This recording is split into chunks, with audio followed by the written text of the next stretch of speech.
സാധാരണ മക്കളെ എന്തെങ്കിലും പറയാൻ പേടിയാ. കാരണം ഇന്നത്തെ കുട്ടികളൊക്കെ ഭയങ്കര കാഞ്ഞ ബുദ്ധിയാ. ഇന്നത്തെ കുട്ടികളുടെ കാര്യമൊന്നും പറയണ്ട, എല്ലാം മൊബൈലിനകത്തല്ലേ ജീവിക്കുന്നത്, ഇല്ലേ? ഇന്നത്തെ കുട്ടികൾ മൊത്തം. ഞങ്ങളുടെ നാട്ടിലൊരു ഉസ്താദ് മദ്രസയിൽ പഠിപ്പിക്കുക. ഉസ്താദ് മദ്രസയിൽ പഠിപ്പിക്കുമ്പോ ഖിയാമത്ത് നാളിന്റെ അടയാളങ്ങൾ പറയാ. അപ്പൊ ഉസ്താദ് പറഞ്ഞ ഖിയാമത്ത്, ചെറുപ്പക്കാരനാ ഉസ്താദ് പറഞ്ഞ ഖിയാമത്ത് നാൾ അടുത്തു വരുമ്പോൾ പെണ്ണുങ്ങൾ കൂടും, ആണുങ്ങൾ കുറയും. ഇത് ഖിയാമത്ത് നാളിന്റെ അടയാളമാണ്. ഇത് ഖിയാമത്ത് നാളിന്റെ അടയാളമാണ്. പെണ്ണുങ്ങൾ കൂടും, ആണുങ്ങൾ കുറയും. ഇപ്പൊ ചെറുപ്പക്കാരനായ ഉസ്താദ് കുട്ടികൾക്ക് വിശദീകരണം കൊടുത്തു. തമാശക്ക്, എടാ അന്ന് പെണ്ണുങ്ങളെ കല്യാണം കഴിക്കാൻ പോലും ആണുങ്ങളെ കിട്ടൂല, അത്രയ്ക്ക് ആണുങ്ങൾ കുറയും. ശരിയാ. ഖിയാമത്ത് നാൾ അടുത്തു വരുമ്പോൾ ഒരാണിന് 50 പെണ്ണെന്ന സെൻസസ്. ഒരാണിന് അത്രയ്ക്കും ആണുങ്ങൾ കുറയും. ഇന്ന് ആണുങ്ങൾ പെണ്ണുങ്ങളെ തേടി പോകുന്നു, അന്ന് പെണ്ണുങ്ങൾ ആണുങ്ങളെ തേടി ഇങ്ങോട്ട് വരും. അന്ന് ഈ റോഡിൽ കിടന്ന് വ്യഭിചരിക്കുന്നേ. അപ്പൊ ഉസ്താദ് പറഞ്ഞു കൊടുത്തു, ഈ പെണ്ണുങ്ങൾ ആണുങ്ങളെ തേടി വരും. അള്ളാഹുവിനെ പേടിയുള്ള ചെറുപ്പക്കാര് പെണ്ണുങ്ങൾ വരുമ്പോ ഓടി രക്ഷപ്പെടുമെന്ന്. അപ്പൊ ഒരു പയ്യൻ പുറകിൽ ബെഞ്ചിലിരുന്നിട്ട് കൂട്ടുകാരനോട് പറയാ, അളിയ ജീവിക്കുവാണെങ്കിൽ ആ കാലഘട്ടത്തിൽ ജീവിക്കണമെന്ന്. കാരണം 50 പെണ്ണുങ്ങൾ പുറകെ വരുന്ന കാലം അവൻ സ്വപ്നം കാണുന്നേ. അവന്റെ വാപ്പ ഒരെണ്ണത്തിനെ കൊണ്ട് സക്കറാത്തിന്റെ വരി വരിച്ചോണ്ടിരിക്കുക. ഒരെണ്ണത്തിനെ കൊണ്ട് പെടുന്ന പാടെന്താ നമുക്കല്ലേ അറിയത്തുള്ളൂ. അള്ളാഹു നമുക്ക് നല്ല നിങ്ങൾ ചിരിക്കൊന്നും വേണ്ട, വീട്ടിൽ പോയിട്ട് മക്കളോടൊക്കെ ഒന്ന് ചോദിച്ചേക്കല്ലേ, നിനക്ക് യൂട്യൂബ് എന്താ, ഫേസ്ബുക്ക് എന്താ, ഡൗൺലോഡ് എന്താ നിനക്കൊന്നും അറിയത്ത. ഓനെല്ലാം പഠിച്ചു വെച്ചിരിക്കുക. അള്ളാഹു നമ്മുടെ മക്കളെ സ്വാലിഹീങ്ങളാക്കി തരുമാറാകട്ടെ. അള്ളാഹു പറവങ്ങളെ അള്ളാഹു നമ്മുടെ ഭാര്യമാരെയും സാലിഹത്തുകളാക്കി തരുമാറാകട്ടെ. അള്ളാഹു നന്നാക്കി തരുമാറാകട്ടെ. അള്ളാഹു നമ്മുടെയൊക്കെ സ്വർഗത്തിൽ കുടുംബസമേതം അള്ളാഹു ഒരുമിച്ച് കൂട്ടി അനുഗ്രഹിക്കുമാറാകട്ടെ. നമ്മുടെ ഭാര്യമാരെ അള്ളാഹു നല്ല പെണ്ണുങ്ങളാക്കി തരുമാറാകട്ടെ. ദുനിയാവിലെ ഭാര്യയെ സ്വർഗത്തിലും ഭാര്യയായിട്ട് കിട്ടണമെന്ന് ആഗ്രഹമുള്ള ഭർത്താക്കന്മാരൊക്കെ ഒന്ന് കൈപൊക്കിക്കേ. സ്റ്റേജിൽ ഇരിക്കുന്നവരൊക്കെ പൊക്കിക്കോ, ലൈവാ. പെണ്ണമ്പിള്ള ചോദിക്കുക, എല്ലാരും കൈപൊക്കി, നിങ്ങളെന്താ പൊക്കാജ്? പല ആണുങ്ങളും കൈപൊക്കത്തില്ല. കാരണം എന്തെന്നറിയോ? എന്റെ പൊന്നുസ്താദെ, ഇവിടെ തന്നെ സഹിക്കാൻ പറ്റണില്ല, ഇവള് സ്വർഗത്തിലുണ്ടോ നയിക്കണം. ഭർത്താവിനെ സ്വർഗത്തിൽ വേണമെന്ന് ആഗ്രഹമുള്ള പെണ്ണുങ്ങളൊന്ന് കൈവെക്കുക. പടച്ചനെ രക്ഷപ്പെട്ടാ. ഫ്രണ്ടിലിരിക്കുന്ന ഒരെണ്ണം പൊക്കിയിട്ടില്ല. പകുതിയിലെ നിൽക്കുക ചിലതൊക്കെ. പകുതിയില് വേണോ വേണ്ടയോ എന്നുള്ളൊരു ആലോചന. ഇതാ അവസ്ഥ. ഇതാണ് പെണ്ണുങ്ങളുടെ അവസ്ഥ. അല്ലാഹു അഅലം. ഇന്ന് ഞാൻ ഞങ്ങളൊക്കെ ഇരിക്കുമ്പോൾ ഒരു പയ്യനോട് പറഞ്ഞു, ഉസ്താദേ വയസ്സ് കുറെ കഴിഞ്ഞു, പെണ്ണ് കെട്ടിയില്ല. ഞാൻ പറഞ്ഞിടാ, പെണ്ണ് കെട്ടടാ. എന്തിനാ ഉസ്താദേ ഇങ്ങനെ നടക്കാലോ? എല്ലാരും ചോദിക്കുക, എന്തിനാ പെണ്ണ് കെട്ടുന്നത്? എന്തിനാ ഇപ്പൊ പെണ്ണ് കെട്ടണേ? പെണ്ണ് കെട്ടിയാ കിട്ടുന്ന പ്രതിഫലം അറിയോ? അള്ളാഹു പറഞ്ഞത്, പെണ്ണ് കെട്ടിയാൽ നിനക്ക് സമാധാനം കിട്ടുമെന്നാ ഖുർആൻ പറഞ്ഞത്. അള്ളാഹു ഈമാൻ നൽകുമാറാകട്ടെ. പെണ്ണ് കെട്ടിയാൽ എന്ത് കിട്ടും? പറയറോ? സമാധാനം കിട്ടും. നീ എന്താ പറയണേ? കെട്ടിയ അന്ന് മുതൽ ആ സാധനം പറയുന്ന. എന്നാണോ ഞാൻ കല്യാണം കഴിച്ചത് അന്നത്തോടു കൂടി എന്റെ സമാധാനം പോയെന്നാ നമ്മൾ പറയണത്. എന്നാ അള്ള പറഞ്ഞത് പെണ്ണ് കിട്ടിയാൽ സമാധാനം കിട്ടുമെന്നാ. അപ്പൊ ഖുർആൻ ഒരിക്കലും തെറ്റാറില്ല. നമുക്കാ തെറ്റ് പറ്റിയത്. നമ്മള് ഖുർആൻ പറയുന്നത് പോലെ, അള്ളാഹു പറഞ്ഞതുപോലെ ജീവിച്ച സമാധാനം കിട്ടും. അങ്ങനെ പെണ്ണുങ്ങൾ ആരാണെന്ന് മനസ്സിലാക്കണം, അത്രയേ ഉള്ളൂ. പെണ്ണുങ്ങൾ ആരാണെന്ന് മനസ്സിലാക്കി കഴിഞ്ഞാൽ ജീവിതത്തിൽ ഞാൻ ഒരു ഉദാഹരണം ചോദിക്കട്ടെ. എല്ലാ ആണുങ്ങളും വിചാരിക്കുന്നത്, ഞാൻ വരച്ച വരയിൽ എൻ്റെ ഭാര്യ നിൽക്കണം. ഇതൊരാണിന്റെ ആഗ്രഹം. എല്ലാ ചെറുപ്പക്കാരുടെയും ആഗ്രഹമാണ്, ഞാൻ വരച്ച വരയിൽ എൻ്റെ ഭാര്യ നിൽക്കണം. ഒരു കാര്യം ഞാൻ പറയാം, നീ വരയിൽ കയറി നിന്നാലും നിന്റെ ഭാര്യ കയറി നിൽക്കൂല. അതാദ്യം നീ മനസ്സിലാക്കില്ല. ലോകത്ത് ഒരാണിനും തന്റെ ഭാര്യയെ വരച്ച വരയിൽ നിർത്താൻ പറ്റൂല. പിന്നെ എന്തിനാ വെറുതെ സമയം കളയണേ? അത് നീ ആദ്യം മനസ്സിലാക്കേണ്ട കാര്യം. നിങ്ങൾ ചിരിക്കൊന്നും വേണ്ടാട്ടാ, ഈ ചങ്ങാതി അങ്ങനെയല്ല. കാരണം നിന്നെ വളഞ്ഞ എല്ലിൽ നിന്ന് പെണ്ണിനെ അള്ളാഹു പടച്ചിരിക്കുന്നത്. കൂടുതൽ വളച്ച ഒടിയും, കൂടുതൽ നോക്കാൻ നിന്നാലും ശരിയാവൂല. രണ്ടിന്റെ മധ്യത്തിൽ ഇങ്ങനെ കൊണ്ടുപോയാൽ മതി. അതിനാ കുടുംബ ജീവിതം എന്ന് പറയുന്നത്. അടിയും വഴക്കും എല്ലായിടത്തും ഉണ്ട്. നബി സല്ലല്ലാഹു അലൈഹി വസല്ലം തങ്ങളുടെ ആയിഷ ബീവി അടികൂടിയില്ലേ, പിണങ്ങിയില്ലേ? മുത്തുനബി കയ്യിലിരുന്ന പാത്രം എടുത്ത് എറിഞ്ഞു പൊട്ടിച്ചില്ലേ ആയിഷ ബീവി റളിയല്ലാഹു തആല അൻഹ എറിഞ്ഞു പൊട്ടിച്ചു. പ്രവാചകൻ തല്ലാനും ചീത്ത വിളിക്കാനും നിന്നില്ല. ആ പാത്രം പോയി പറക്കിയെടുത്തു. വേറെ വഴി എന്താ? അപ്പൊ ചില കാര്യങ്ങൾ നമ്മൾ മനസ്സിലാക്കണം. പെണ്ണിന്റെ സ്വഭാവം നീ വായിച്ചേ, നിന്റെ വാപ്പ നിന്റെ ഉമ്മ ഒരു വിലയും കാണത്തില്ല, എന്നാ ഓളുള്ള വാപ്പായി ഉമ്മ എന്ന് പറഞ്ഞാൽ ജീവൻ കളയും. ഒരിക്കൽ നബി സല്ലല്ലാഹു അലൈഹി വസല്ലം തങ്ങൾ ഒരു യുദ്ധം കഴിഞ്ഞ് വീട്ടിൽ കയറി വരികയാണ്. വീട്ടിലോട്ട് കയറി വരുമ്പോ തന്നെ ആയിഷ ബീവി റളിയല്ലാഹു തആല അൻഹ തടഞ്ഞു നിർത്തിയിട്ട് ചോദിച്ചു, ഭാര്യമാരിൽ ഏറ്റവും ഇഷ്ടം ആരോടാ? വല്ലാത്ത ചോദ്യം. നമ്മുടെ ഭാര്യ എങ്ങാനും ചോദിച്ചത് മാത്രമേ ഓക്ക് ഓർമ്മ കാണത്തുള്ളൂ, ബാക്കിയൊന്നും ഓർമ്മ കാണൂല. നീ എവിടെങ്കിലും പോയി കിടന്ന് കറങ്ങി ടെൻഷൻ അടിച്ചിട്ട് വീട്ടിൽ കയറി വരുമ്പോ നിന്റെ ഭാര്യ ചോദിക്കൊക്കെ നിങ്ങൾക്ക് ഏറ്റവും കൂടുതൽ ഇഷ്ടം ആരാന്ന് വെച്ചാൽ നമ്മൾ പറയും നിന്റെ വാപ്പനെ എന്ന് പറഞ്ഞിട്ട് പറഞ്ഞോളേ. ചോദിച്ചത് മാത്രമേ കാണത്തുള്ളൂ, പാപത്തിന് ഓർമ്മ. ആയിഷ ബീവി ചോദിച്ചപ്പോ മുത്തി നബി പറഞ്ഞു, എനിക്ക് നിന്നെയാ ഏറ്റവും കൂടുതൽ ഇഷ്ടം. വീടിനകത്ത് കയറി പിന്നെയും പിടിച്ചു, ലോകത്ത് ആണുങ്ങളിൽ വെച്ച് ഏറ്റവും കൂടുതൽ ഇഷ്ടം ആരോടാ? ഈ ലോകത്ത് ആണുങ്ങളിൽ വെച്ച് ഏറ്റവും ഇഷ്ടം ആരോടാ? നിന്റെ വാപ്പാനോട്. കെട്ടിപ്പിടിച്ച് ഉമ്മ കൊടുത്തു. ഇതാ പെണ്ണ്, ഇതാ നിനക്കറിയാതെ പോയത്. ആയിഷ ബീബി റളിയല്ലാഹു തആല അൻഹയോട് പറഞ്ഞു കൊടുത്തു, ലോകത്തിൽ എനിക്ക് ഏറ്റവും ഇഷ്ടം നിന്റെ വാപ്പാനെയാ. പറഞ്ഞതും കെട്ടിപ്പിടിച്ച് ഉമ്മ കൊടുത്തു. നീ ഒന്ന് പറഞ്ഞു നോക്ക്, നിന്റെ വാപ്പയാ രാജാവെന്ന്. ഇത് പെണ്ണിന്റെ സ്വഭാവം നീ മനസ്സിലാക്കിയാൽ മതി. ഇതാണ് നമ്മുടെ ജീവിതത്തിൽ രണ്ടാമത്തെ കാര്യം. മൂന്നാമത്തെ കാര്യം എന്ന് പറഞ്ഞാല് ഫോൺ നമ്മുടെ ജീവിതത്തിൽ വലിയൊരു വിഷയമാണ്. ഞങ്ങളൊക്കെ വെള്ളിയാഴ്ച പള്ളികളിൽ പോകുമ്പോൾ പലരും കുടുംബ വഴക്ക്, തലാക്ക്. അപ്പൊ ഈ അടുത്തൊരു പെണ്ണ് വന്നിട്ട് പറഞ്ഞു, ഉസ്താദെ എന്റെ ഭർത്താവിന്റെ കയ്യിലിരിക്കണ ഫോൺ ആയാൽ മതിയായിരുന്നു. ഞാൻ ചോദിച്ചത് എന്താ, കക്കൂസി പോകുമ്പോൾ ഇത് കൊണ്ടുപോയി മനുഷ്യൻ. എന്നെക്കാലം സ്നേഹം ഫോണിനോട്. 5 ലോക്ക് അതിനകത്ത്. എത്ര ലോക്ക്? ബാങ്കിൽ പോലും ഇത്ര ലോക്കില്ല. സ്വർണം വെച്ചിരിക്കുന്ന വലിയ വലിയ ബാങ്കുകളിൽ പോലും ഇത്രയും ലോക്കില്ല. കേറണമെങ്കിൽ ലോക്ക്, വാട്സപ്പിൽ കയറണമെങ്കിൽ ലോക്ക്, ഗാലറി കയറണമെങ്കിൽ ലോക്ക്. സുബ്ഹാനല്ലാഹ്, അത്രയും വലിയ ലോക്ക് നിന്റെ മൊബൈലിൽ എന്തിനാ? ഒന്നുമില്ല സഹോദര. വീട്ടിലെ പ്രശ്നം മാറണമെങ്കിൽ വീട്ടിലേക്ക് പോകുമ്പോ ഫോൺ ഓഫാക്കി വെച്ചിട്ട് പോയാൽ മതി. വീടിന്റെ നീ ആരെയൊക്കെ ഫോൺ വിളിക്കണമെങ്കിലും വീടിന്റെ വെളിയിൽ നിന്ന് വിളിച്ചോണം. നീ ആരെ വിളിക്കാനുണ്ടെങ്കിലും വീടിന്റെ വെളിയിൽ നിന്ന് ഫോൺ വിളിച്ച് അവസാനം വീടിനകത്തേക്ക് കയറുമ്പോ ഫോൺ ഓഫാക്കി വെക്കണം. എന്നിട്ട് അകത്തേക്ക് കയറണം. പിന്നെ തുടരുത്. ഒരു 10 മിനിറ്റ് പിന്നെ ആ സാധനം നിന്റെ കൈ കൊണ്ട് തുടരുത്. വീടിന്റെ അകത്ത് കയറി ചെന്നിട്ട് നിന്റെ ഭാര്യയോട് വാ പെണ്ണേ എന്ന് പറഞ്ഞ് വിളിച്ചിരുത്തിയിട്ട് നീ വല്ലതും കഴിച്ചോ? സുഖമാണോ നിനക്ക്? എന്ത് സുഖം? കണ്ടവന്റെ പെണ്ണുമ്പള്ളിയുടെ ചോദിക്കാൻ സുഖമാണോ എന്ന് സ്വന്തം പെണ്ണുമ്പള്ളിയുടെ ചോദിക്കത്തില്ല. ഒരു 5 മിനിറ്റ് ആ സാധുവിനെ അടുത്ത് വിളിച്ചിരുത്തിയിട്ട് നീ വല്ലതും കഴിച്ചോ? എന്താ വിശേഷം? എന്താ? ഒരു 5 മിനിറ്റ് ചോദിക്ക്. എന്നിട്ട് നീ രാത്രി മുഴുവനും കടന്ന് വിളിച്ചാലും ഓട് പരാതി പറയില്ല. പക്ഷെ ആ 5 മിനിറ്റത്തെ വീട്ടിൽ കയറുമ്പോഴുള്ള ആ ഒരു ഫോൺ വിളി കാരണം ജീവിതം തകർന്നു പോകും. അള്ളാഹു നമുക്ക് ഈമാൻ നൽകുമാറാകട്ടെ. അള്ളാഹു നമുക്ക് നല്ല ജീവിതം നൽകുമാറാകട്ടെ. അള്ളാഹു നമ്മുടെ ഭാര്യമാരെയൊക്കെ സ്വാലിഹത്തുകളാക്കി തരുമാറാകട്ടെ. അതുകൊണ്ട് ഞാനൊരു നന്മ പറഞ്ഞു തരാം.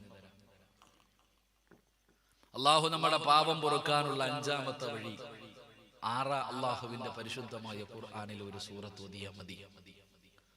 അള്ളാഹുവിന്റെ പരിശുദ്ധമായ ഖുർആൻ, ആ വിശുദ്ധമായ ഖുർആൻ പാരായണം ചെയ്യും. പ്രത്യേകിച്ച് ആ ഖുർആനിൽ ഒരു സൂറത്ത് നീ ഓത്, നിന്റെ പാപം മുഴുവനും അള്ളാഹു പുറത്തു തരുമെന്ന് നബി മുഹമ്മദ് മുസ്തഫ. ഉറക്കെ നബി മുഹമ്മദ് മുസ്തഫ. അള്ളാഹുവിന്റെ വിശുദ്ധമായ ഖുർആനിലെ ഒരു അധ്യായം ഞാൻ പറഞ്ഞു തരാം. വലുതൊന്നുമല്ല, എല്ലാവർക്കും അറിയുന്ന സൂറത്താ. എല്ലാവർക്കും അറിയുന്ന, മദ്രസയിൽ പഠിക്കുന്ന എല്ലാ കുട്ടികൾക്ക് വരെ അറിയുന്ന സൂറത്ത്. ഈ സൂറത്ത് നീ ഓതുകയാണെങ്കിൽ അൽഹംദുലില്ലാഹ്, നല്ല മനസ്സോടുകൂടി നീ പാരായണം ചെയ്താൽ നിന്റെ പാപങ്ങൾ മുഴുവനും അള്ളാഹു പുറത്തു തരുമെന്ന് നബി മുഹമ്മദ് മുസ്തഫ സല്ലല്ലാഹു അലൈഹി വസല്ലം. അള്ളാഹു നമുക്ക് ഭാഗ്യം നൽകുമാറാകട്ടെ. ഇൻഷാ അല്ലാഹ് ഓതിക്കൂടെ? ഇൻഷാ അല്ലാഹ് പറ. ഇൻഷാ അല്ലാഹ് പറ. അല്ലാഹുവേ, ഈ സർവ്വ പാപങ്ങളും പൊറുക്കുന്ന ഈ സൂറത്ത് ഓതാമെന്ന് ആരൊക്കെ ഈ മജ്ലിസിൽ ഇരുന്നു കൊണ്ട് ഇൻഷാ അല്ലാഹ് എന്നുറക്കെ പറയുന്നുണ്ടോ, അവര് മരിക്കുന്ന സമയം ഈ ഇൻഷാ അല്ലാഹ് പറയുന്ന ശബ്ദത്തിൽ ഷഹാദത്ത് കലിമ പറഞ്ഞു മരിക്കാൻ ഭാഗ്യം കൊടുക്കണേ അല്ലാഹ്. ഇനി പറ ഇൻഷാ അല്ലാഹ്. പോരാ പോരാ. അൽഹംദുലില്ലാഹ്, അല്ലാഹു ഭാഗ്യം തരുമാറാകട്ടെ. അപ്പൊ നിയത്ത് ചെയ്തില്ലേ? നിയത്ത് ചെയ്തോ? നിയത്ത് ചെയ്തോ? എന്ന് കൈബുക്ക്. പ്രതിഫലം പറയട്ടെ. കൈകെട്ടി നിൽക്കുന്ന മനുഷ്യ, ഈ പ്രതിഫലം പറഞ്ഞു കഴിയുമ്പോ നിനക്ക് സങ്കടം തോന്നും. ഞാൻ പൊക്കിയില്ലല്ലോ അല്ലാഹ്. പൊക്കിയോ? പ്രതിഫലം കേട്ടോ? അള്ളാഹുവിന്റെ പരിശുദ്ധമായ ഖുർആനിലെ ഒരു സൂറത്ത് ഓതിയാൽ നിന്റെ ജീവിതത്തിൽ ചെയ്ത സർവ്വ പാപങ്ങളും അള്ളാഹു പുറത്തു തരും. ഇൻഷാ അല്ലാഹ് ഓതാൻ തയ്യാറാണോ എന്ന് ചോദിക്കുമ്പോ അതിനുപോലും തയ്യാറാകാത്തവൻ അല്ലാഹ് തരുന്ന പ്രതിഫലം കേട്ടോ. ആദ്യം ഈ ഒരു സൂറത്ത് ഓതാൻ പോലും മനസ്സില്ലാത്ത ഉസ്താദേ, മതകളകി ആന വന്നാലും ഞാൻ നെഞ്ചുവിരിച്ച് നിൽക്കും. നിങ്ങളെക്കാളും വലിയ കൊലകൊമ്പന്മാര് നോക്കിയിട്ട് എന്നെ നന്നാക്കാൻ പറ്റിയിട്ടില്ല, പിന്നെ നിങ്ങൾ എല്ലുപോലെ ഇരിക്കണം. നിങ്ങൾ എടാ, നിനക്ക് അള്ളാഹു തരുന്ന പ്രതിഫലം ഖുർആൻ പറയുകയാ. ഈ കൈപൊക്കാൻ മടിച്ചവനുണ്ടല്ലോ, നിന്റെ ഈ അഹങ്കാരം, നിന്റെ ഈ ധിക്കാരം, ഇതിന് അള്ളാഹു നിനക്ക് തരുന്ന ശിക്ഷ. നീ ലോകത്ത് നീ മരിക്കാൻ കിടക്കുമ്പോ ആര് നിനക്ക് ഷഹാദത്ത് കലിമ പറഞ്ഞു തന്നാലും നീ പറയൂല, നിനക്കതിന് കഴിയില്ല. ഞാൻ പറഞ്ഞതല്ല, അള്ളാഹു പറയുകയാ. അള്ളാഹുവിനെ മറന്നുകൊണ്ട് ജീവിക്കുന്ന നിന്റെ ഈ സ്വഭാവമുണ്ടല്ലോ, നീ മരിക്കുന്ന സമയം ആര് നിനക്ക് ഷഹാദത്ത് കലിമ പറഞ്ഞു തന്നാൽ, എത്ര വലിയ കൊലകൊമ്പം വന്ന് പറഞ്ഞു തന്നാലും നിന്നെ കൊണ്ട് കഴിയില്ല. നീ പറയും, ഞാൻ ചാകുന്നത് ഒരു കാഫിറായിട്ടാ ചാകുന്നതെന്ന് നിന്റെ നാവ് കൊണ്ട് തന്നെ നീ പറഞ്ഞിട്ടേ മരിക്കൂ എന്ന് അള്ളാഹുവിന്റെ വിശുദ്ധ ഖുർആൻ. അള്ളാഹു കാക്കുമാറാകട്ടെ, ഉറക്കപ്പുറം അല്ലാഹു കാക്കുമാറാകട്ടെ.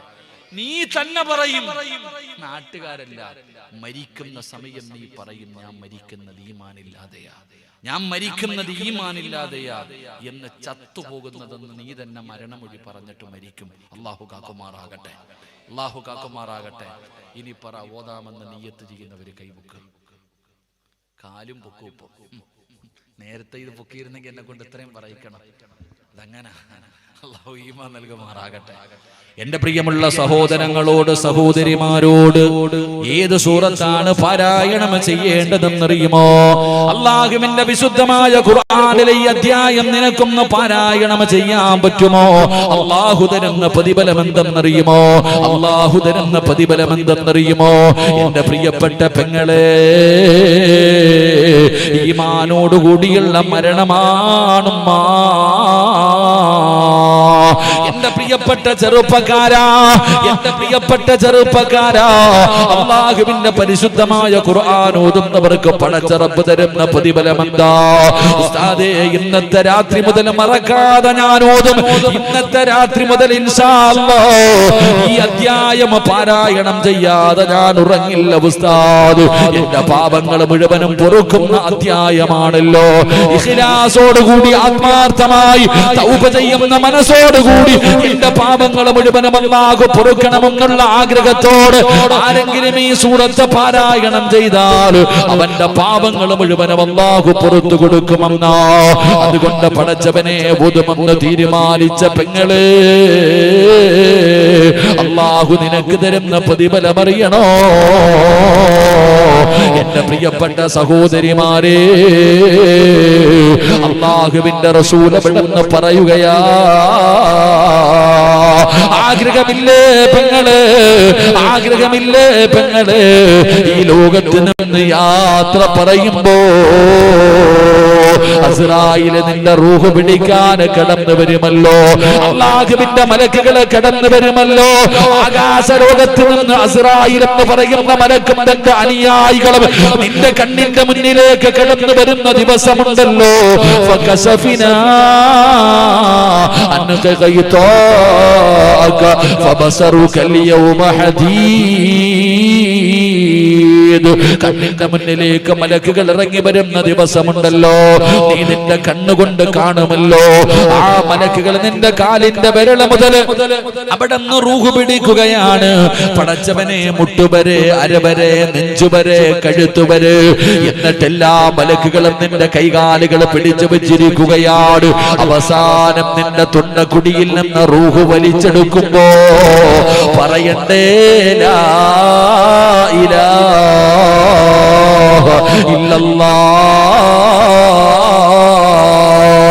ഷഹാദത്ത് കലിമ പറഞ്ഞു മരിക്കാനുള്ള ഭാഗ്യമാണ് പെണ്ണ്.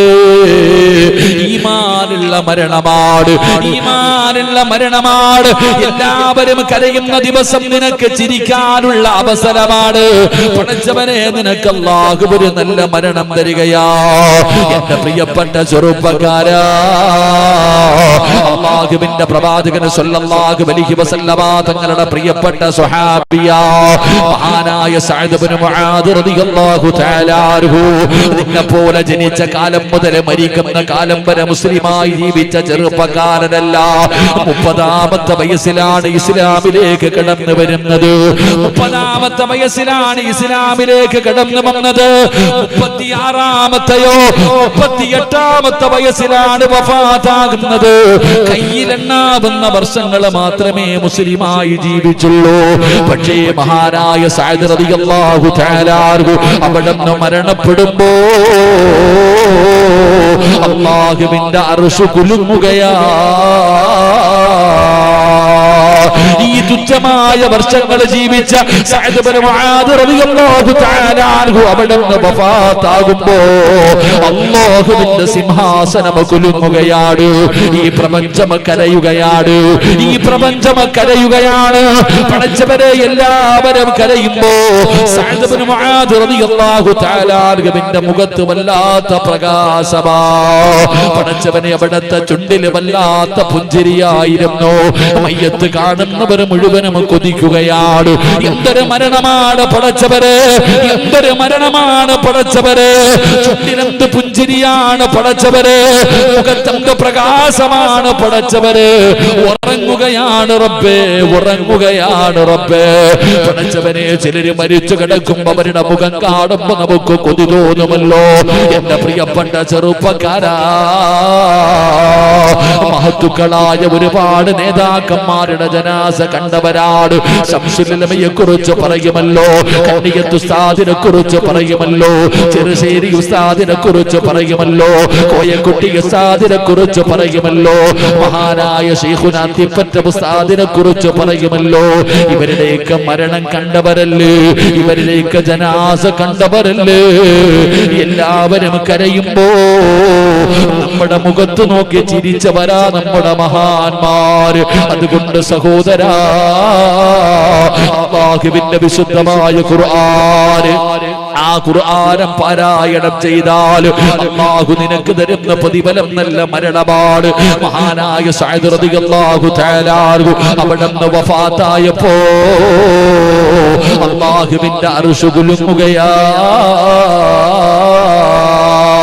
പടച്ചവനെ എല്ലാവരും കരയുമ്പോ ആ സ്വഹാബിയുടെ മുഖത്ത് വല്ലാത്ത പ്രകാശമാ. ചുണ്ടില് വല്ലാത്ത പുഞ്ചിരിയായിരുന്നു, ചുണ്ടില് വല്ലാത്ത പുഞ്ചിരിയായിരുന്നു. അല്ലാഹുവേ, ഞങ്ങൾക്കൊരു നല്ല മരണം തരണേ അല്ലാ. ഈ ലോകത്ത് നിന്ന് യാത്ര പറയുമ്പോ ഷഹീദിന്റെ കൂലി കിട്ടുന്ന മരണം തരണേ അല്ലാ. സംഘാടകർ ബക്കറ്റുമായിട്ട് നിങ്ങളുടെ മുന്നിലേക്ക് കടന്നു വരികയാണ്. പാപങ്ങളെ സഹായിക്കാരാ, യതീമീങ്ങളെ സഹായിക്കാരാ, ഒരു ഗതിയും പരഗതിയുമില്ലാത്ത പാപങ്ങൾക്ക് വേണ്ടിയാണ് അവർ ബക്കറ്റുമായിട്ട് നിങ്ങളുടെ മുന്നിലേക്ക് കടന്നു വരുമ്പോ എഴുന്നേറ്റ് ഓടല്ലേ. അല്ലാഹു തന്നതിൽ നിന്നൊരൽപ്പമെടുത്തിട്ട് പാപങ്ങൾക്ക് വേണ്ടി കൊടുക്കാൻ കഴിയുമോ? റബ്ബിനോട് പറയണമല്ലാ. മാരകമായ അറുത്തുമുറിക്കുന്ന രോഗങ്ങളെ തൊട്ടു നീ ഞങ്ങളെ കാക്കടേ അല്ലാ. മനസ്സറിഞ്ഞുകൊണ്ടൊരു സദഖ കൊടുക്ക്. സംഘാടകരെ ബക്കറ്റുമായിട്ട് നിങ്ങളുടെ മുന്നിലേക്ക് കടന്നു വരികയാ. ഒരാള് പോലും കൊടുക്കാതിരിക്കരുത്, ഒരാള് പോലും കൊടുക്കാതിരിക്കരുത്. പടച്ചവനെ, ക്യാൻസർ തരല്ലേ അല്ലാ, ട്യൂമർ നൽകല്ലേ അല്ലോ, കിഡ്നി തകർക്കല്ലേ അല്ലോ, എന്റെ ശരീരത്തെ നീ അറുത്തു മുറിക്കല്ലേ അല്ലാ. ഏതെങ്കിലും മാരകമായ രോഗത്തിന്റെ അണുക്കൾ ഞങ്ങളുടെ ശരീരത്തിലുണ്ടെങ്കിൽ ഈ സദഖയുടെ ബറക്കത്ത് കൊണ്ട് കരിച്ച് കളയണേ അല്ലാ എന്ന നിയ്യത്തോടെ ഒരു നല്ല സദഖ എടുത്തോ. എല്ലാവരും നല്ല ഒരു സദഖ അല്ലാഹു നിങ്ങൾക്ക് തന്നതിൽ നിന്നൊരൽപ്പം പാപങ്ങൾക്ക് വേണ്ടി കൊടുക്ക്. അല്ലാഹു നമുക്ക് നല്ല മരണം നൽകി അനുഗ്രഹിക്കുമാറാകട്ടെ. ഉറക്കെല്ലാവരും, ഒരാള് പോലും, എല്ലാവരും ഒന്ന് പോക്കറ്റ് കൈയിട്ടെ. പൈസ ഉണ്ടെങ്കിലും ഇല്ലെങ്കിലും കയ്യിൽ ഇട്. ആ ഇട്ടതിന്റെ പ്രതിഫലം. പക്ഷെ അതെന്താ ബക്കറ്റ് എടുക്കാൻ മടിയുണ്ടോ? അൽഹംദുലില്ലാ പെട്ടെന്ന് ഇൻഷാ അല്ലാഹ് ഒരു ബക്കറ്റ് സ്റ്റേജിൽ കയറ്റി പെട്ടെന്ന് കയറി ഇൻഷാ അല്ലാഹ് എല്ലാവരും അൽഹംദുലില്ലാ ഒന്ന് പെട്ടെന്ന് എടുത്തോണ്ട് ബിസ്മില്ലാ എല്ലാവരും അൽഹംദുലില്ലാ ഉള്ളതിൽ പങ്ക് തലയുടെ മുകളിൽ നോക്ക് മനുഷ്യ ഒരു മലക്ക് നിൽക്കുന്നുണ്ട് ഈ ബക്കറ്റ് നിന്റെ മുന്നിൽ വരുമ്പോ നീ അല്ലാഹു തന്നതിൽ നിന്നൊരു അല്പം എടുത്ത് ഈ ബക്കറ്റിന്റെ അകത്തിട്ട മലക്ക് ദുആ ചെയ്യും ഉള്ളതിൽ പങ്ക് കൊടുത്തു പടച്ചവനെ ബർക്കത്ത് ചെയ്യണേ അല്ലാഹ് നീയും നിന്റെ കുടുംബവും രക്ഷപ്പെട്ടു അല്ലാഹു ബർക്കത്ത് ചെയ്യുമാറാകട്ടെ കൊടുക്കാതിരുന്നാലോ മലക്ക് ദുആ ചെയ്യും നീ കൊടുത്തത് ഇവൻ പിടിച്ചു വെച്ചതുപോലെ നീയും പിടിച്ചു വെക്കണേ അല്ലാഹ് പോയി അല്ലാഹു കാത്തിരക്ഷിക്കുമാറാകട്ടെ ഒരു 3 സ്വലാത്ത്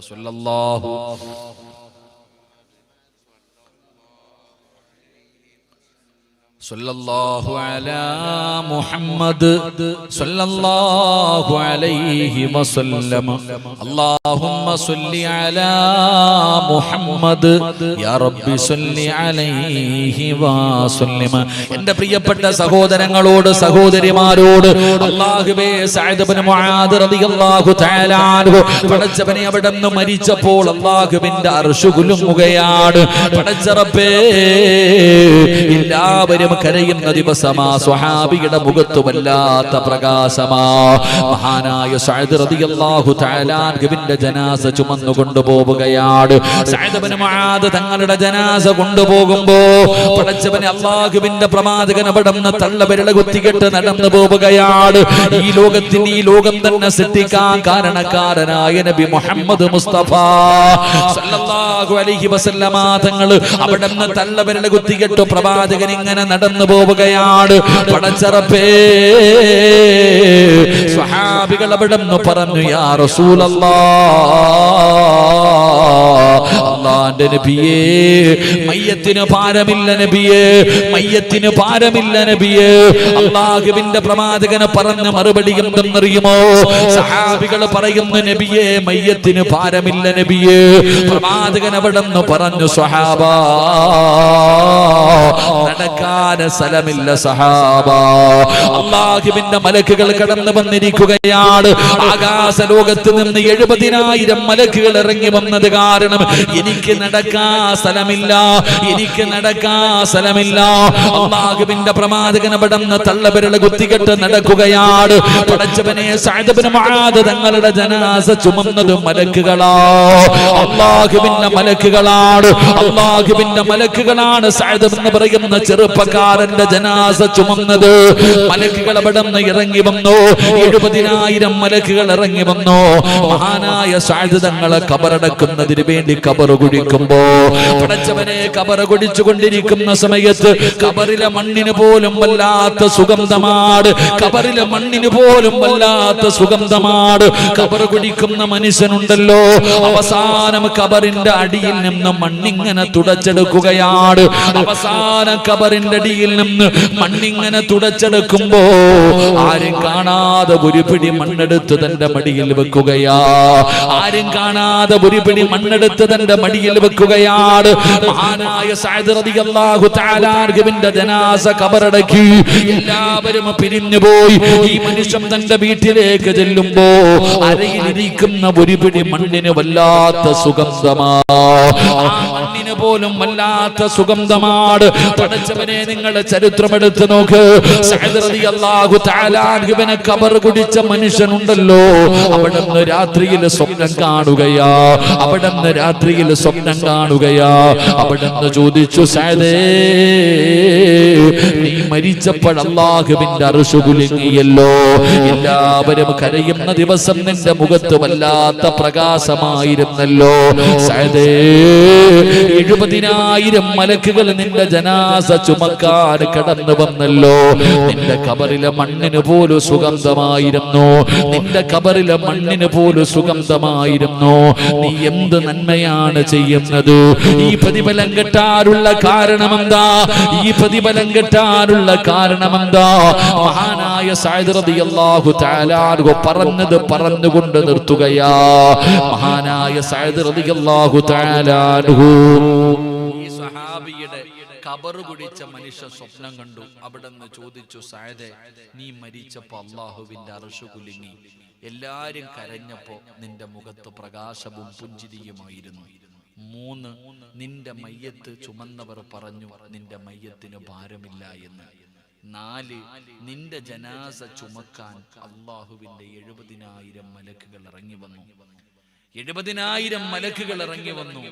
5, നിന്റെ കബറ് കുടിച്ചപ്പോ, നിന്നെ കബറടക്കുന്നതിന് വേണ്ടി കബറ് കുടിച്ചപ്പോ ആ കബറിലെ മണ്ണിന് പോലും സുഗന്ധമായിരുന്നു. എന്ത് നന്മയാ നീ ചെയ്തേ? അല്ല നിനക്ക് ഇത്രയും വലിയ പ്രതിഫലം തരാൻ നീ എന്ത് നന്മയാ ചെയ്തേ? മഹാനായ സഅദ് റളിയല്ലാഹു തആല അൻഹു പറഞ്ഞു, ഞാൻ ഓതിയ ഖുർആൻ, ഞാൻ അള്ളാഹുവിന്റെ പരിശുദ്ധമായ ഖുർആൻ പാരായണം ചെയ്തു. അല്ല എനിക്കതിന് തന്നതാ. അള്ളാഹു നമുക്ക് ഈമാൻ നൽകുമാറാകട്ടെ. ഞാൻ പരിശുദ്ധമായ ഖുർആന് പാരായണം ചെയ്തു, സുന്നത്ത് നോമ്പ് പിടിച്ചു. ഈ 2 നന്മകൾ ഞാൻ ചെയ്തതിന് എന്റെ റബ്ബ് എനിക്ക് തന്ന പ്രതിഫലമാ. അതുകൊണ്ട് ഇൻഷാ അല്ലാഹ് അള്ളാഹുവിന്റെ വിശുദ്ധമായ ഖുർആൻ നിങ്ങൾ മുറുകെ പിടിക്ക്. ആ ഖുർആൻ നിങ്ങൾ പാരായണം ചെയ്യ്.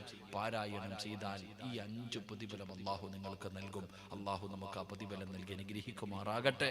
അതുകൊണ്ട് എൻ്റെ പ്രിയപ്പെട്ടവരോട് പരിശുദ്ധമായ ഖുർആനിലെ ഒരു അധ്യായം ഞാൻ പറഞ്ഞു തരാം. ഇത് നിങ്ങൾ ഇന്നിവിടെ ഇരുന്ന് ഓതണം. നമുക്കെല്ലാവർക്കും ഇന്നിവിടെ ഇരുന്ന് ഓതാം. ഇത് ഓതിയാൽ നമ്മുടെ ജീവിതത്തിൽ ചെയ്ത സർവ്വ പാപങ്ങളും അള്ളാഹു പുറത്തു തരും. അള്ളാഹു നമ്മുടെ പാപങ്ങൾ പുറത്തു തരുമാറാകട്ടെ. അള്ളാഹു നമ്മുടെ പാപങ്ങൾ പുറത്തു തരുമാറാകട്ടെ. അതുകൊണ്ട് ഇൻഷാ അല്ലാഹ് നമുക്ക് അള്ളാഹുവിനോട് ദുആ ചെയ്ത് പിരിയാം.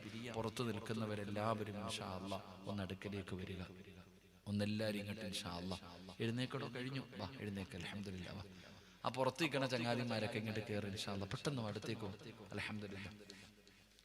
ഇങ്ങോട്ട് അടുത്ത് ഇങ്ങോട്ട് കസേര കയറ്റിയിട്ടോ. കസേര കയറ്റിയിട്. ഇങ്ങോട്ട് നീങ്ങി. ഇങ്ങോട്ട് നീങ്ങി. ഇങ്ങോട്ട് നീങ്ങി. അൽഹംദുലില്ലാഹ്. ഇത്രയും നേരം നിങ്ങൾ ആരോടും ഞാൻ കയറാൻ പറഞ്ഞില്ല.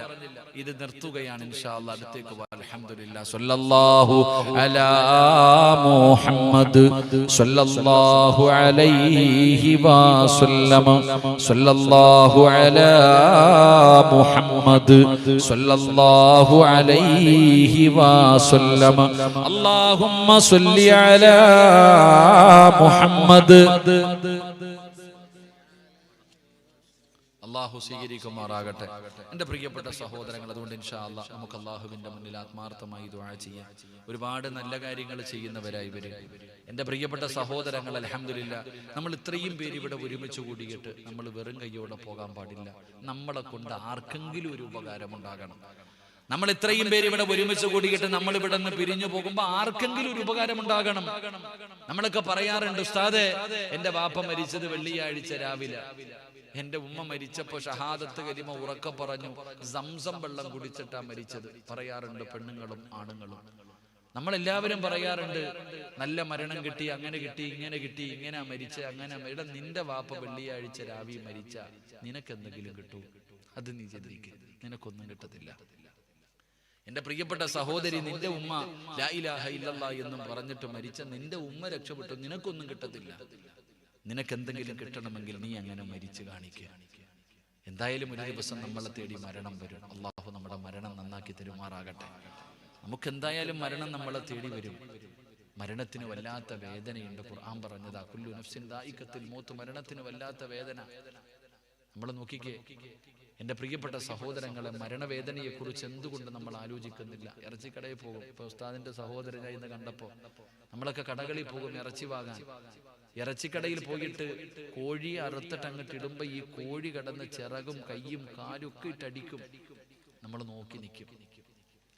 നമ്മളിങ്ങനെ രസത്തോടെ നോക്കി നിൽക്കും. പോത്തിന് അറുത്തിട്ടിരിക്കുന്നത് കാണാൻ, പോത്ത് കയ്യും കാലും ഇട്ടടിക്കുന്നത് കാണാൻ വലിയ രസമാണ്. നമ്മൾ നോക്കി നിൽക്കും. പക്ഷേ എന്തുകൊണ്ടാണത് കയ്യും കാലും ഇട്ടടിക്കുന്നത് എന്ന് നീ ചിന്തിച്ചിട്ടുണ്ടോ? മരണവേദന സഹിക്കാൻ പറ്റാത്തത് കൊണ്ടാണ് അതങ്ങനെ ചെയ്യണേ. മരണവേദന താങ്ങാൻ പറ്റാത്തത് കൊണ്ടാണ് അതങ്ങനെ ചെയ്യണത് എന്ന് ചിന്തിക്കാൻ. പടച്ചവനെ, ഇതുപോലെ വേദന നമുക്കുണ്ടല്ലോ, നമ്മളും മരിക്കുമല്ലോ. മഹാനായി നബിയുന റസൂലുള്ളാഹി സ്വല്ലല്ലാഹു അലൈഹി വസല്ലം മരിക്കുന്നതിന്റെ തലേ ദിവസം തന്റെ വീടിനകത്തിരുന്ന അവസാനത്തെ ദിർഹവും എടുത്ത് സദഖ കൊടുത്തു. ഒന്നുമില്ല. തന്റെ വീടിന്റെ അകത്ത് അവസാനമായിട്ടിരുന്ന ദിർഹം എടുത്തിട്ട് ആയിഷാ ബീബി റളിയല്ലാഹു തആല അൻഹയുടെ കയ്യിൽ കൊടുത്തിട്ട് പറഞ്ഞു, ഇത് പാവങ്ങൾക്ക് കൊണ്ടുകൊടു. അങ്ങനെ അതും സദഖ കൊടുത്തു. ആ പ്രവാചകൻ സല്ലല്ലാഹു അലൈഹി വസല്ലമ തങ്ങൾ പിറ്റേ ദിവസം വഫാത്താകുമ്പോൾ അസ്റായിൽ എന്ന് പറയുന്ന മലക്കിനോട് പറഞ്ഞു, അസ്റായിലെ, എനിക്ക് വേദനിക്കുന്നു, ഒന്ന് പതുക്കെ പിടിക്ക്. ആ മുത്തി നബിയാ പറഞ്ഞത്, എനിക്ക് വേദനിക്കുന്നു അസ്റായീൽ, ഒന്ന് പതുക്കെ പിടിക്ക്. അസ്റായീൽ അലൈഹിസ്സലാം പറഞ്ഞു, നബിയെ എനിക്കറിയില്ല നബിയെ, ഇതിനേക്കാളും മയമായിട്ട് റൂഹ് പിടിക്കാൻ എനിക്കറിയില്ല. മുത്തി നബി കരഞ്ഞു. അള്ളാന്റെ റസൂല് തങ്ങള് വെള്ളം പാത്രത്തിനകത്ത് കൈയിട്ടിട്ട് വെള്ളം കോരി മുഖത്തൊഴിച്ചു. ആയിഷ ബീവി റളിയല്ലാഹു തആല അൻഹയോട് പറഞ്ഞു കൊടുത്തു, മരണത്തിന് വല്ലാത്ത വേദനയാണ്. മുത്തി നബി എത്ര കരഞ്ഞിട്ടുണ്ടെങ്കിൽ ഞാൻ എത്ര കരയും, നിങ്ങൾ എത്ര കരയും? നമുക്കൊക്കെ ഒരു നല്ല മരണം കിട്ടാൻ എന്ത് ചെയ്തു വെച്ചിട്ടുണ്ട് പെങ്ങളെ? എനിക്കറിയുന്നൊരു ഉസ്താദ്, നമ്മൾ ചിന്തിക്കണം, ഞാൻ എപ്പോഴും എല്ലാ വയലിലും പറയും, എനിക്കറിയുന്നൊരു 36 വയസ്സുള്ള ഒരു ഉസ്താദ്, 2 മക്കളാണ്. അദ്ദേഹം കൊറോണ കൂടി വന്നു, ലെൻസിലൊക്കെ ബാധിച്ചിട്ട് ഹോസ്പിറ്റലിന്റെ ഐസിയുവിനകത്ത് കിടക്കുമ്പോൾ ഡോക്ടർ പറഞ്ഞു, അറിയിക്കേണ്ടവരെയൊക്കെ അറിയിച്ചുകൊള്ളാൻ, കുടുംബക്കാരെയൊക്കെ വിളിച്ച് മരിക്കാൻ പോവുകയെ അറിയിച്ചുകൊള്ളാൻ. എൻ്റെ പ്രിയപ്പെട്ടവരെ, ആ ഉസ്താദ് കിടന്നു വല്ലാതെ കരഞ്ഞു. ഐസിയുവിനകത്ത് കിടന്ന് ഉസ്താദ് കരയുന്നത് കണ്ടപ്പോൾ ഈ ഡോക്ടർ വിചാരിച്ചു, മരിക്കാൻ പോയില്ലേ, പാവം കരയല്ലേ. അടുത്തു പോയിട്ട് പറഞ്ഞു, ഞങ്ങൾ ചെയ്യാൻ പറ്റുന്ന എല്ലാ കാര്യങ്ങളും ചെയ്തു, ഇനി ദൈവത്തിന്റെ കയ്യിലാ, പ്രാർത്ഥിക്കാം. നിങ്ങളിങ്ങനെ ഈ ചെറിയ പ്രായത്തിൽ നിങ്ങൾക്ക് ഇങ്ങനെ സംഭവിച്ചല്ലോ എന്ന് ഓർത്തിട്ട് ഡോക്ടർ സമാധാനിപ്പിക്കാൻ നോക്കുമ്പോൾ അയാൾ ഡോക്ടറോട് പറഞ്ഞു, ഞാൻ മരിക്കാൻ പേടിച്ചിട്ട് കരയില്ല, എനിക്ക് മരിക്കുന്നതിൽ പേടിയില്ല, കാരണം എൻ്റെ മരണം എൻ്റെ ഉമ്മയുടെ ഗർഭാശയത്തിൽ കിടക്കുമ്പോഴേ അള്ളാഹു തീരുമാനിച്ചിട്ടുണ്ട്. പിന്നെ എന്തിനാ നിങ്ങൾ കരയണേ? ഭാര്യയും മക്കളെയും ഓർത്തിട്ടാണോ? അല്ല. പിന്നെ ഞാൻ കരയുന്നത് എന്തിനെന്നറിയോ? ഞാൻ ഒന്നും ചെയ്തു വെച്ചിട്ടില്ലല്ലോ. 36-ാമത്തെ വയസ്സിൽ ജീവിതം അവസാനിപ്പിച്ച് അള്ളാഹുവിന്റെ വിളിക്ക് മുന്നിൽ ഞാൻ തല താഴ്ത്തുമ്പോൾ കൊണ്ടുപോകാൻ എൻ്റെ കയ്യിലൊന്നുമില്ലല്ലോ. അപ്പ നീ ചിന്തിക്ക്, നിനക്കെന്തുണ്ടാക്കി വെച്ചിട്ടുണ്ട്? ഭാര്യയ്ക്കും മക്കൾക്കും വേണ്ടി നീ വീട് പണിതു, പൈസ ഉണ്ടാക്കി, മക്കളെ കെട്ടിച്ചു, എല്ലാം നീ ചെയ്തു വെച്ചിട്ടുണ്ട്. പക്ഷെ നിനക്ക് വേണ്ടി എന്ത് ചെയ്തു? അതാ ചോദ്യം. വീടുണ്ടാക്കിയെങ്കിൽ അത് നിനക്കല്ല, അത് നിന്റെ ഭാര്യയ്ക്ക്. പൈസ ഉണ്ടാക്കി ബാങ്കിൽ ഇട്ടിട്ടുണ്ടെങ്കിൽ അത് നിന്റെ മക്കൾക്ക്. നിനക്ക് വേണ്ടി എന്ത് ചെയ്തു വെച്ചു പെങ്ങളെ? പള്ളിപ്പറമ്പിൽ പോകുമ്പോൾ കൊണ്ടുപോകാൻ, ഒരു നല്ല മരണം കിട്ടാൻ വല്ലാഹി നീ എന്ത് ചെയ്തു വെച്ചിട്ടുണ്ട്? മക്കളെന്ന് പറഞ്ഞ് എപ്പോഴും കെട്ടിപ്പിടിച്ച് ഉമ്മ കൊടുക്കുന്ന നിന്റെ മോള് നിന്റെ മയ്യത്ത് കുളിപ്പിക്കുമോ? നീ അതാ ചിന്തിക്ക്. ഇന്നിവിടെ നിന്ന് വഴുത് പറഞ്ഞ് വീട്ടിൽ പോയി, നീ മരിച്ച നാളെ നിന്റെ ജനാസ കുളിപ്പിക്കാൻ നിന്റെ വീടിന്റെ സൈഡിൽ കട്ടിലെടുത്ത് കിടത്തുമ്പോ ഈ പറഞ്ഞ നിന്റെ മകള് നിന്റെ മയ്യത്ത് കുളിപ്പിക്കാൻ വരുമോ? വന്നാ നീ രക്ഷപ്പെട്ടു. അവിടെയാ ചിന്തിക്കേണ്ടത്. നിന്റെ മയ്യത്ത് കുളിപ്പിക്കാൻ എടുത്തു വെക്കുന്ന സമയം നിന്റെ മകള് വീടിനകത്തിരുന്ന് കരയാനേ അറിയത്തുള്ളൂ. അല്ലാതെ എൻ്റെ ഉമ്മാടെ മയ്യത്ത് ഞാൻ കുളിപ്പിക്കാം, എന്നെ ഒരുപാട് കുളിപ്പിച്ചതല്ലേ. മരിച്ചവരുടെ ശരീരത്ത് ഒരു തുള്ളി വെള്ളം വീഴുമ്പോൾ പാറക്കല്ലുകൾ വീഴുന്ന വേദനയാണെന്ന പടച്ചവനെ ഉമ്മാന്റെ തല ഇങ്ങനെ എടുത്ത് കൈ വെച്ചിട്ട് ഉമ്മാന്റെ മയ്യത്ത് കുളിപ്പിക്കാൻ അറിയുന്ന ഒരു മകള് നിനക്കുണ്ടോ എന്ന് നീ ചിന്തിക്ക്. നിന്റെ മയ്യത്ത് പള്ളിയിൽ കൊണ്ടുവെക്കുമ്പോ ഹതീബിന്റെ കയ്യിൽ പിടിച്ചിട്ട്, ഉസ്താദെ ഞാൻ നിസ്കരിക്കാൻ എൻ്റെ ഉപ്പാടെ മയ്യത്ത് നിങ്ങൾ പുറകെ നിൽക്കുക. പള്ളിപ്പറമ്പിലെ കബറിനകത്ത് കൊണ്ടുവച്ചിട്ട് മണ്ണിട്ട് മൂടിയിട്ട് എല്ലാവരും ഓടുമ്പോ ഞാൻ വരുന്നില്ല, എനിക്ക് എൻ്റെ ഉപ്പാനെ വിട്ടിട്ട് വരാൻ പറ്റൂല. ആ ഖബറിന്റെ ചാരത്ത് നിന്ന് തെറ്റാതെ ഒരു യാസീൻ ഓതിയിട്ട് നിനക്ക് വേണ്ടി ദുആ ചെയ്യാൻ നിന്റെ മക്കൾക്ക് സമയമില്ലപ്പാ. ചിന്തിക്ക്. ആപ്പാടെ ഖബർ എവിടെ നിന്ന് ചോദിക്കുമ്പോ നമ്മുടെ മക്കൾക്ക് അറിയില്ല. ഇന്നത്തെ ചെറുപ്പക്കാർക്ക് അറിയുന്നില്ല, സമയമില്ല, തിരക്ക. നീ ഇവർക്ക് വേണ്ടിയാ ജീവിക്കുന്നത്. അതുകൊണ്ട് ഞാൻ പറയുന്നത്, ഈ ദുനിയാവി ജീവിച്ചു മരിച്ചു പോകുമ്പോ ഇത്രയും കാലം ഭാര്യക്കും മക്കൾക്കും നാട്ടുകാർക്കും സംഘടനകൾക്കും വേണ്ടി ജീവിച്ചു. പക്ഷെ നീ നിനക്ക് വേണ്ടി ഒന്നും ചെയ്തു വെച്ചിട്ടില്ല. അതുകൊണ്ട് എന്തെങ്കിലും ഇന്നത്തെ രാത്രി ചെയ്തിട്ട് പോ, മരിച്ച ഖബറിൽ കിട്ടും. അള്ളാഹു ഭാഗ്യം നൽകുമാറാകട്ടെ. അതാണ് ജീവിതം. നമ്മൾ മനസ്സിലാക്കേണ്ടത്. 10-20 കൊല്ലക്കാലം ഗൾഫിൽ കടന്ന് ഭാര്യക്കും മക്കൾക്കും അടിമകളെ പോലെ കഷ്ടപ്പെട്ട് ജോലി ചെയ്ത് പൈസ ഉണ്ടാക്കി കൊടുത്തിട്ട് അവസാനം നാട്ടിൽ വന്നപ്പോ ഒന്നുമില്ലാതെ വന്നപ്പോ പട്ടിണി കിടന്നിട്ടല്ലേ മരിച്ച്. എങ്ങനെ തോന്നിയിട്ടുണ്ടാകും? ഭാര്യയ്ക്ക് തോന്നാൻ കുഴപ്പമില്ല, പക്ഷെ മക്കൾക്ക് അങ്ങനെ തോന്നുമോ? സ്വന്തം ഉപ്പയല്ലേ പടച്ചവനെ പട്ടിണി കിടന്ന് മരിച്ചു പോകുന്നത്. എന്തേ നമുക്ക് ചിന്തിക്കാൻ പറ്റാത്തത്? നമ്മുടെ മക്കളും നാളെ നമ്മളോട് ഇങ്ങനല്ലേ? ഇനിയുള്ള കാലഘട്ടം നമ്മൾ ചിന്തിക്കാത്തതിന്റെ. നമ്മുടെയൊക്കെ മക്കൾ നമ്മൾ ദുആ ചെയ്യാനല്ലേ പറ്റൂ? നമ്മുടെ മക്കളെ നന്നാക്കാൻ നമുക്ക് ദുആ ചെയ്യാം. പക്ഷെ വളർന്നു വരുന്ന കാലഘട്ടം വളരെ മോശമാണ്. അതുകൊണ്ട് ഉപ്പമാരെ എന്തെങ്കിലും സ്വന്തമായിട്ട് ചെയ്തു വെക്കുക. നമ്മുടെ മക്കൾ നമുക്ക് രക്ഷപ്പെടാൻ നമ്മൾ തന്നെ എന്തെങ്കിലും ചെയ്തു വെക്കുക. അള്ളാഹു ഭാഗ്യം നൽകി അനുഗ്രഹിക്കുമാറാകട്ടെ.